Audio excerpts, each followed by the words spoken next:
ಸುಮ್ಮನೆ ಕೂಡ ನಾನು ಹೇಳ್ತಾನ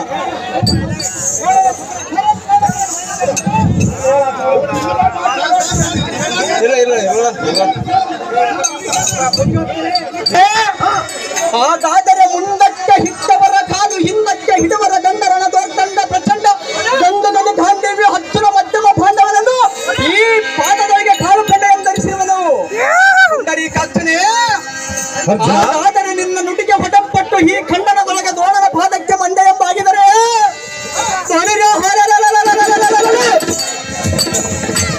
ಗಾಂಧೀವಿ ಎಂಬ ಹೆಸರರ್ಥವಲ್ಲವೇ?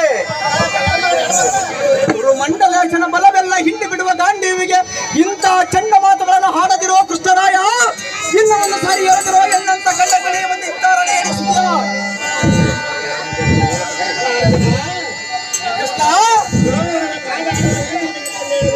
ಮತ್ತೇನು ಹೇಳಿದೆ ಕೃಷ್ಣ? ಜನಾರ್ದನ ಸದನದಲ್ಲಾಗಲಿ ಗುರುವಿನ ತಂದೆಯರು ಬಾಜಿಯಲ್ಲಿ ನೋಡಬೇಕಲ್ಲದೆ ಪಾರ್ಥ ಪುಂಡರೀಕಾಕ್ಷನೇ. ಹಾಗಾದರೆ ನಿನ್ನ ನುಡಿಗೆ ಹೊಡಪಟ್ಟು ಈ ಕರ ಪುಂಡರೀಕದಲ್ಲಿ ಮೆರೆಯುವ ಗಾಂಡಿವ ನಿಲ್ಲಿಸುವೆನು. ಕೋದಂಡ ಪಾಂಡಿತ್ಯನಾದ ಗುರುವಿನ ಪಾದಕ್ಕೆ ವಂದಿಸಬೇಕಾದರೆ ರಥವನ್ನು ಇಳಿದು ಹೋಗುವನು ಮುರವರ್ತನ ತಡ ಮಾಡದ ವಂದಿಸಿ ನೋಡುವ ತೋಳ ಪಾದಕ್ಕೆ ಇಚ್ಛಿನ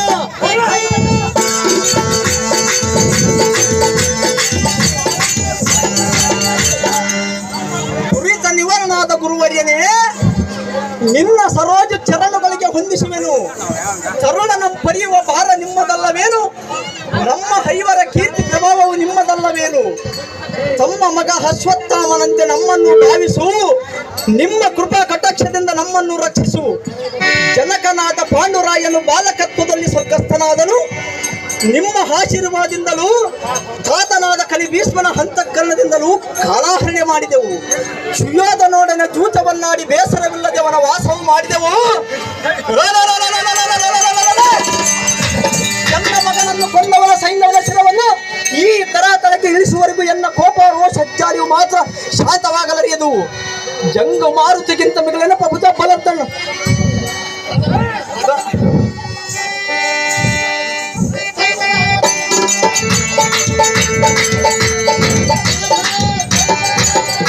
ಚಕ್ರಬಿಂಬದ ಕೋಟೆಗೆ ಒಳಕ್ಕೆ ಹೋಗಲು ರಥ ಎಂಬಿಡುವುದು ದ್ರೋಣ.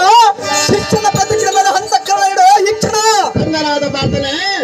ಗುರುವರ್ಯನೇ, ನಿನ್ನಿಂದಲೇ ಎನ್ನ ಶಪಥವನ್ನು ಗಳಿಸಿದನು. ಈ ಧರಣಿಗೆ ಕೀರ್ತಿಯನ್ನು ಸಂಪಾದಿಸಿದರು ಪಾರ್ಥ.